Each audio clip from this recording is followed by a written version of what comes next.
Hello and welcome back. This is part 2 of the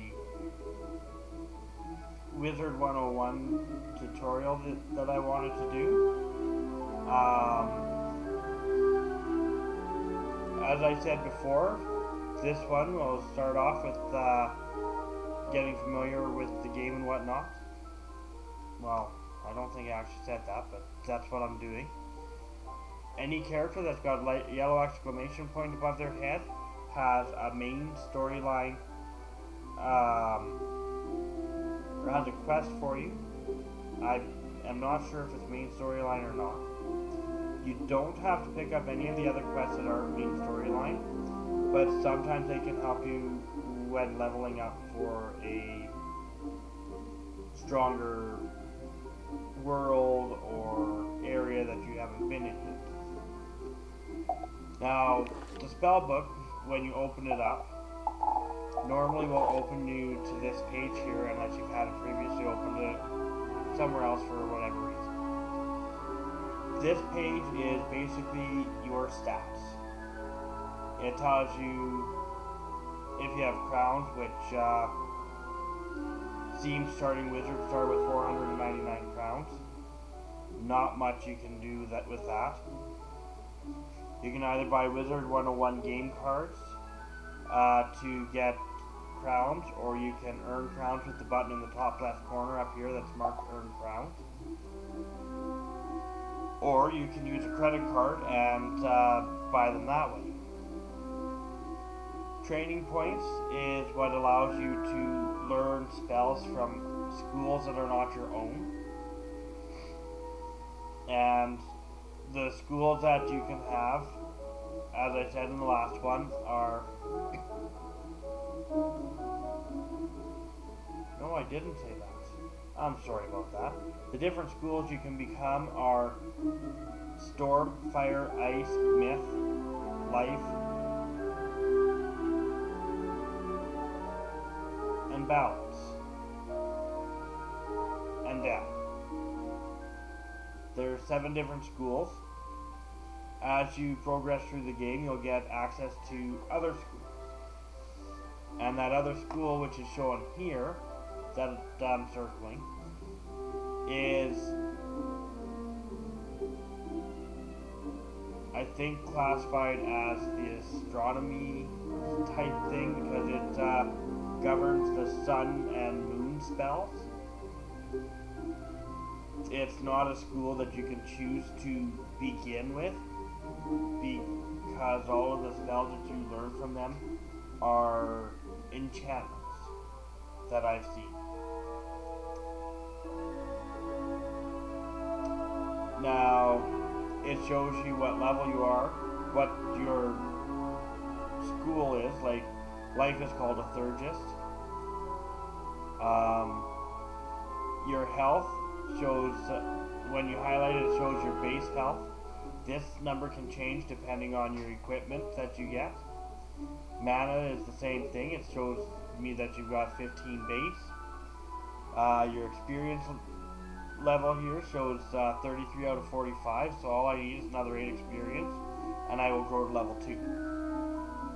Gold, you can hold up to 300,000 at any time.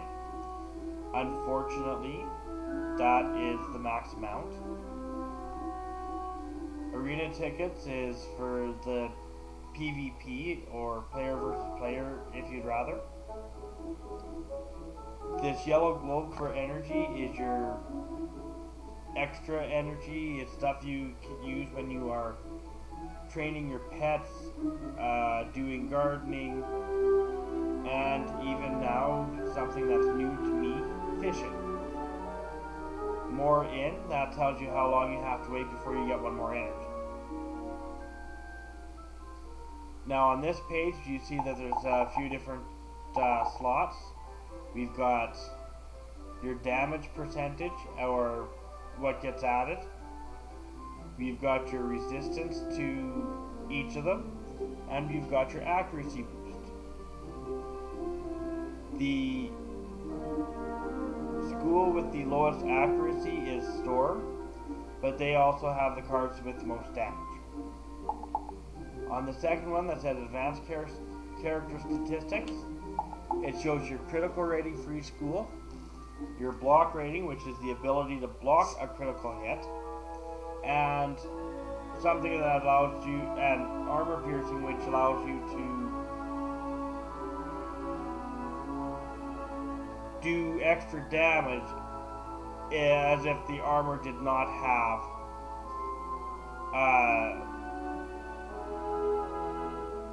extra defenses.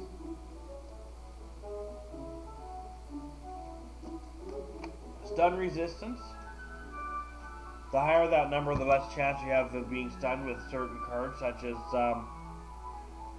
well, a good example is the Storm card Stormlord, which hits every player on the opponent's side and dishes out a stun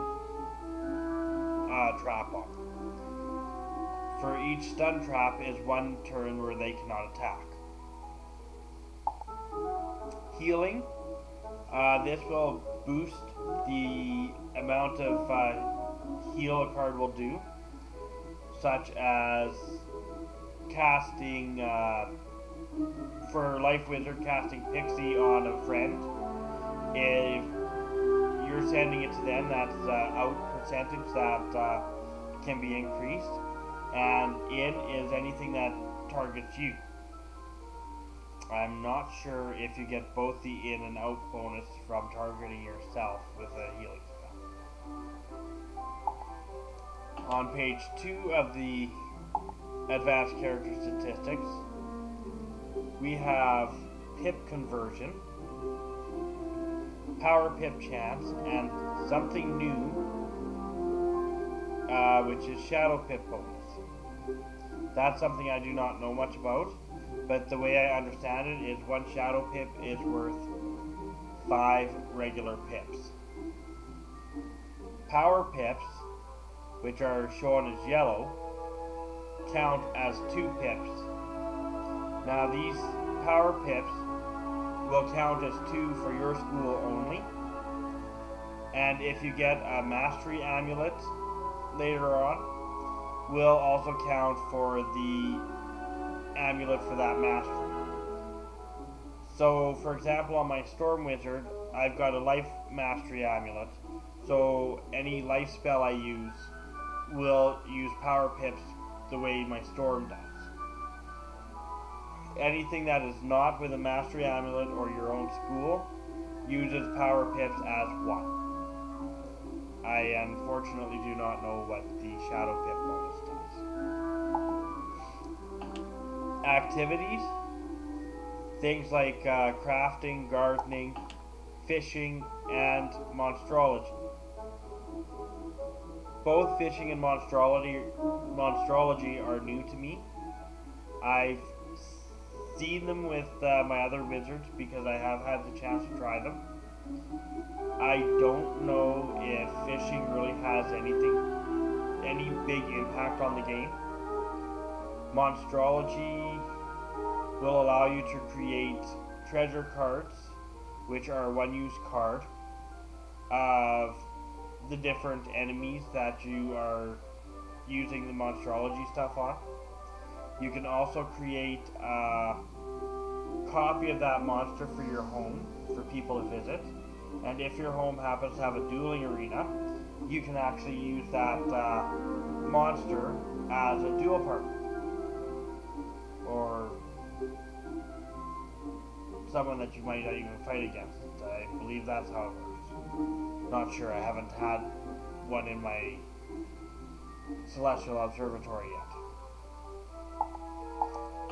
Gardening. I'm not exactly sure if it's got any major effect. It's fun to do, gives you experience, so why not? Crafting is one of the biggest activities you can do because it allows you to make new armor, new weapons, stuff for your homes. It will even allow you to create homes. Once you get to a certain level, once you obtain a home, you can go there instead of your dorm room, which I will show you sometime soon. badges.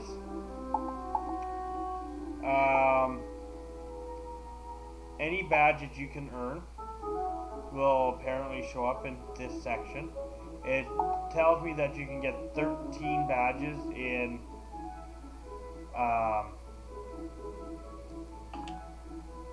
where we are, and the first badge you start off with is no title, and where we are is in Wizard City. The miscellaneous badges, I'm not exactly sure. Like, this setup looks a little bit different than it used to.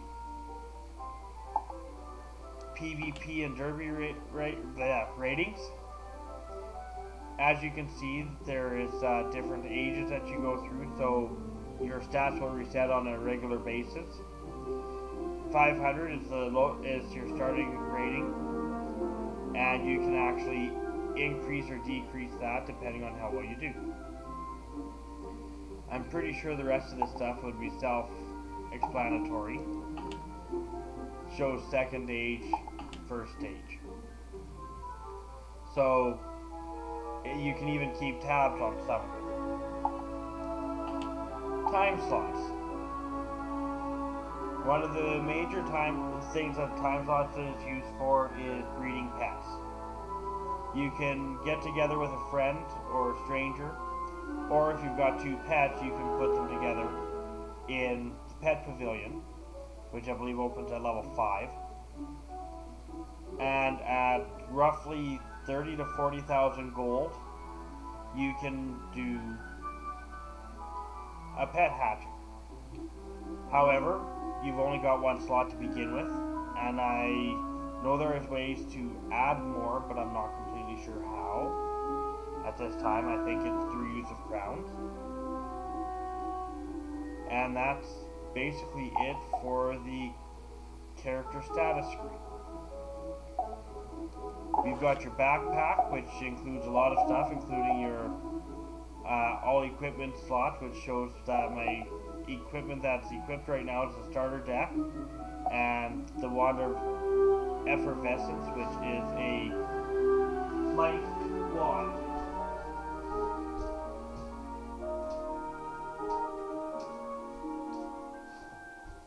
Now, the life wand, as you can see, gives you 6 cards that will state that it's got 100% accuracy, it costs nothing to use, and has 45 damage.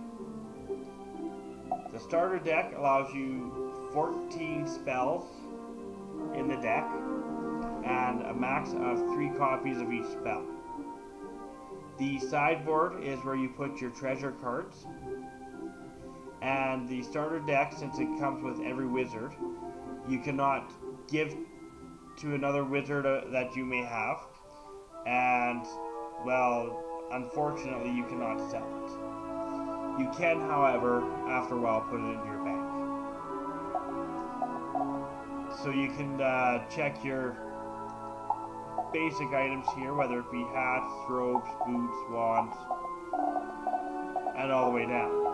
There's a pet slot here. Your pets can actually help you in battle. There's a mount thing here. The mounts allow you to traverse the world in a different manner. You will get a 24-hour mount near the beginning. They're not anything special. Some of the permanent mounts you can get will actually increase your walking speed, so you can get to places a little bit faster. And then the next tab shows housing, then fish, then there are snacks that you can do for pets, reagents, which is what is required for crafting things, and then you've got your harvest, your rare harvest, which is something new, shop and drop stuff. I have not seen any of these other 4 before, so they are fairly new.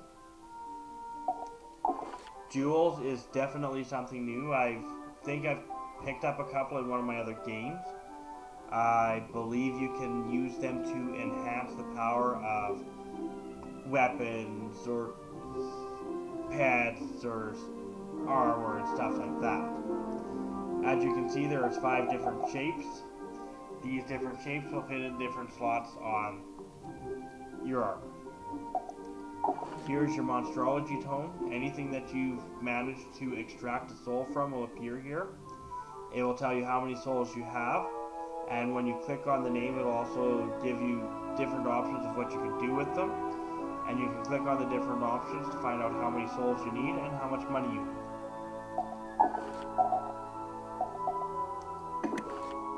The pets section shows you what pets you have in your backpack, which can only hold up to 80 items. So you have to manage your stuff fairly well. That's part of the reason why I have so many wizards, because I've got too much stock for one wizard. Your spell deck. It shows you the spells that you've learned, or you can click on each one of the types, whether it be fire, ice, storm, myth, life, death, balance, or astral. It shows you what you've got in your deck, which is, in this one, you've got only 3 cards. Down here are cards that are granted through items you've equipped through your backpack, such as the minor life ire, which is the wand. Treasure cards, you'll notice it shows 5 spots here that are empty.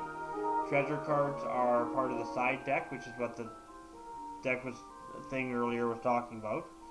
And you can put a treasure card in here, and you are able to draw them in battle. You do that by discarding cards and then click the draw button. But I don't have any treasure cards to show you how that works. Not yet, anyways. Quests. You can use the quest finder to find available quests nearby. But I know where my first quest is, and that's by talking to Professor Ambrose. Your map. It shows you different things on it. Sabrina Greenstar apparently will sell you treasure cards. Hilda Brewer is in charge of the mini game slot, which will allow you to replenish your magic or your health and mana containers that you will receive throughout the game.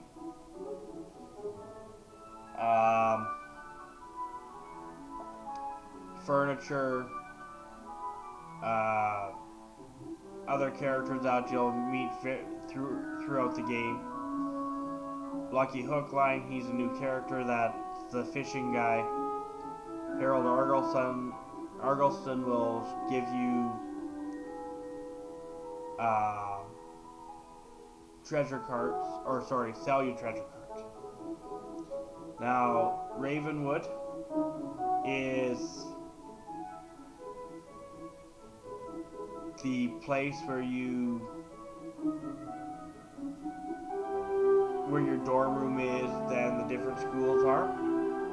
Nightside is through a waterfall, which you need a key to get into. Golem Court is where you first started and had to go into the tower. The fairgrounds, like I said, is where you got the mini games, which allow you to charge up your meter. The shopping district is another area that you go to increase what you can do. You can usually buy things there. I think you can even buy houses there.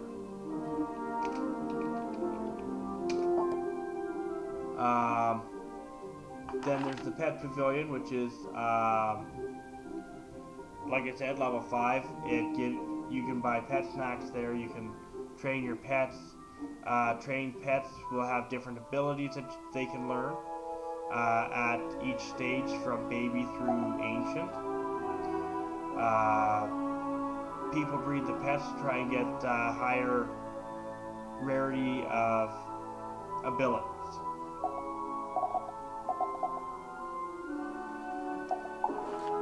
Your crafting shows you the recipes you can do, and you can click on a recipe here to show what you need in order to craft it. in addition to the fact that you need a crafting table, which you will earn fairly early in the game if you accept a lot of quests. You can see recipes for furniture as well. Your help area, you can go through this at any time to learn more about your quest journals, your weapons, your people you talk to, your pets, crowns, everything. Options, you've got the first one, which is graphics. You can select here the resolution size, whether you're on full screen, how good your graphics detail is, which I might want to think about because I know that my capture card is a bit fuzzy. Texture detail, which is in high and low, and the hardware cursor, which is on or off. Okay, I can definitely see a difference in quality. In the advanced video options, you've got bloom active, which I'm not sure what that is. Brightness, smoothing, shadows. Basically different things that you can fiddle with to your heart's content until you get something you like. Sounds, you can adjust the sounds of your music, sound effects, and dialogue, which I think from now on for these videos I'm going to set the dialogue volume really low because I understand that there's an echo. Or you can turn the sound right off. Gameplay options, you can see name tags for non-players, players, none, everyone, and all others, which all others means not yourself. Tutorial tips, critical only or all. It's something that you can or can't, you don't necessarily need them. Two-dimensional combat display on or off. NPC chatter, chat menu, show both, help chat, easy chat, none. Chat balloons, you can have showing or hiding. Quest helper, well, when you have that on, if you take a quest, it'll show you where to go if it is able to do so. There are some quests where you have to hunt for things. Those things they will not show you how to do.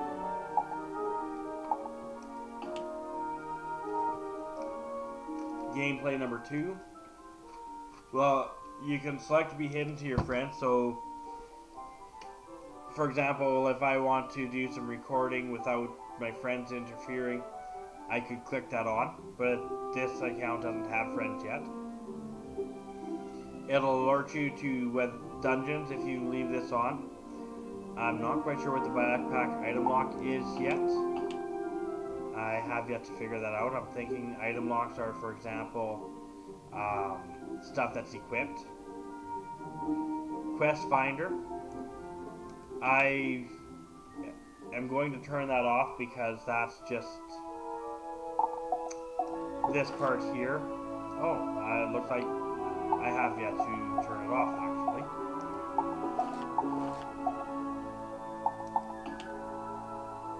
Yeah, I turned it back on because I didn't hit OK. Add spell favorites, you can turn on or off. Housing pet names, you can have it show the names of the pets or not. And the earning crowns button you don't necessarily have to have on if you don't want it. Friend notifications, you can change the size of your chat text. And victory dance can be B dance or original. I have no idea what the B dance is. Let's try that out. Privacy options. You can change this to your preferences. By allowing friend requests, that means people can send you a request. By allowing trade requests, hatch requests, etc., etc., it allows people to offer you. PvP team chat only means that if you're on PvP, only your teammates can see your chat. and limiting home to friends. If you want to, you can. It means you won't get a lot of people there. But if your friends want to show someone something at your home, you need to turn it off so they can show it if you are willing to do so. The different realms. There's 6 different pages of realms. This will help you meet up with people if you don't have them as a friend, say on a different wizard. I can contact one of my friends on my Storm Wizard, for example, tell them to go to, well, for example, on the first page here, tell them to go to Centaur and go to Area 1, and then to meet me in Ravenwood by the Death School, for example, to get it so that they can become friends with my new wizard. And then there's the credits. Well, I've never actually read through them all, but credits, well, you know what that is. Then there's the last one, which is closing the book. That will be it for this particular recording, because I'm pretty sure I've went over 20 minutes again. So adios, and we'll see you more later.